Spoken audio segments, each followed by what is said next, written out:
Railway വികസനവുമായി ബന്ധപ്പെട്ട് പുതുതായി നിർമ്മിക്കുന്ന റെയിൽപാത ഇരട്ടിപ്പിക്കൽ പ്രവർത്തികൾ ഉയർത്തുന്ന ജനകീയ പ്രശ്നങ്ങൾക്ക് പരിഹാരം തേടി ഷൊർണൂർ നഗരസഭയിൽ യോഗം ചേരുകയും ജനപ്രതിനിധികളും ഉദ്യോഗസ്ഥരും സ്ഥലം സന്ദർശിക്കുകയും ചെയ്തു.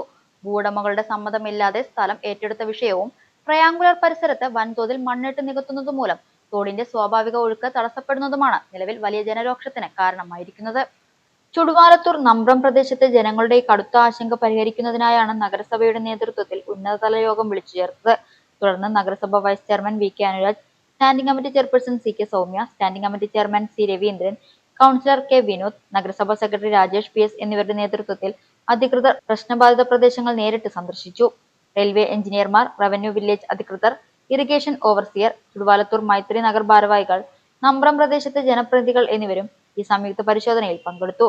ജനങ്ങളുടെ ഭാഗത്തു നിന്നുണ്ടായ രണ്ട് പ്രധാന വിഷയങ്ങളും അടിയന്തരമായി പരിഹരിക്കാമെന്ന് റെയിൽവേ അധികൃതർ യോഗത്തിലും സന്ദർശന വേളയിലും ഉറപ്പു നൽകിയിട്ടുണ്ട്.